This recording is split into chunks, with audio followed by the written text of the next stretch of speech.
My good people, what's going on? What's going on? So this is a brief intermission, man. I watched the first two videos and I remember some stuff that I let out, forgot. So let me go and add these in there because, like I told you, there's a lot of branches on this tree, and I don't want to miss any important things. Those 7 years in those apartments, uh, 2019 was the first year my daughter started fainting.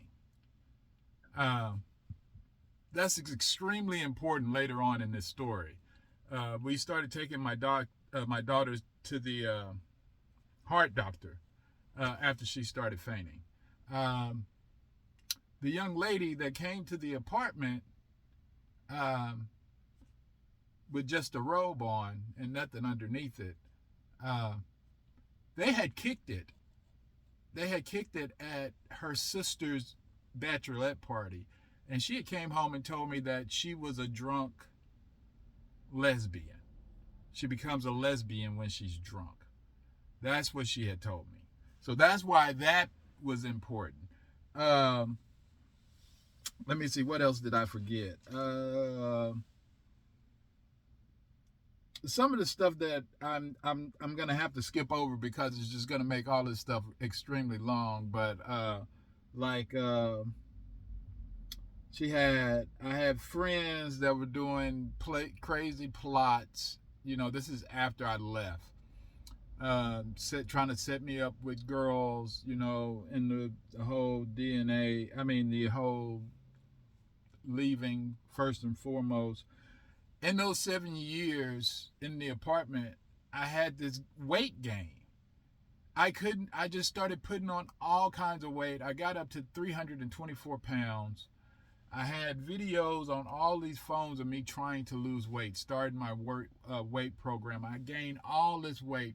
Come to find out, I'm gonna probably end up leaving this out, but they found a way to attack black people's DNA. I made a video about this. You just have to go back and look.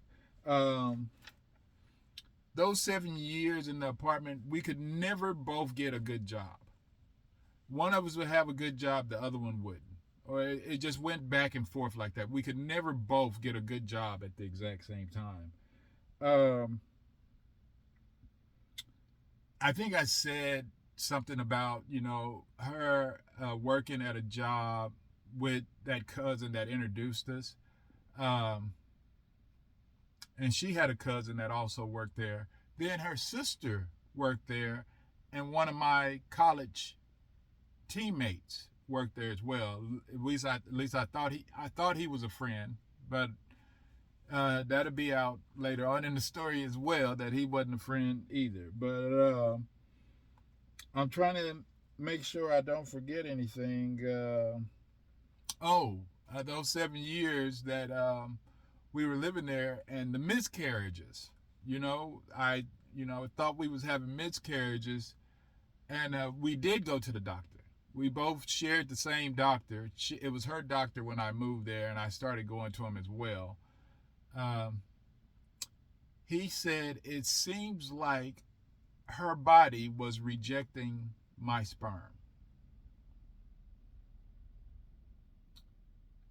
And, doing a little research, come to find out that's because of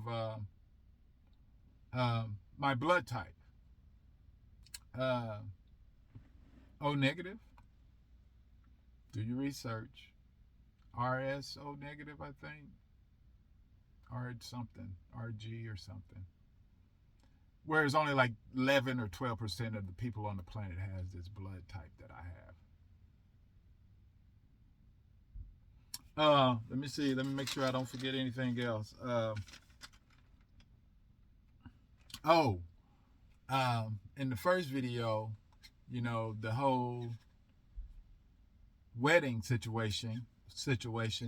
My cousin, soon to be wife, they worked together, and she told me a story about how she was telling people that she was an Eastern Star until she met her, and then when she met her and she said, "Oh, so you're an Eastern Star?" And my cousin wife bowed down after she said she was an Eastern Star.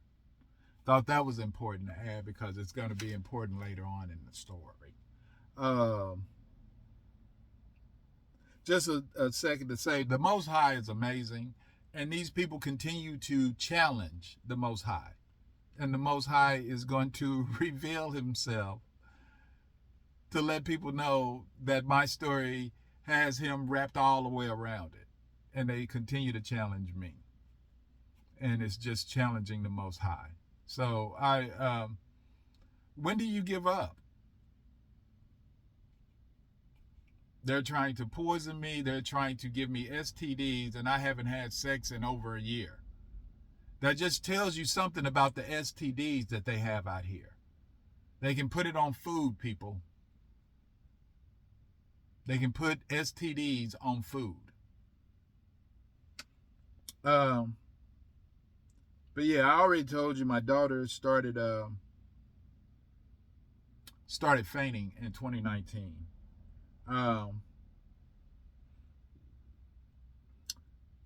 Yeah, I told you about the Eastern Star. I've been smiling a lot because when God is for you, who could be against you? And nobody but ignorant folks. That's what I smile about. As long as I stay in alignment with Him, I'm okay. And I have no intentions on getting out of alignment with God, with the Most High. I'm holding His hand. He say jump, I'm going to say high. In the meanwhile, I'm jumping. Is this high enough? Y'all finna see He's real. Don't take my word for it. You're finna see He's real. All praises to the Most High. Y'all stay blessed.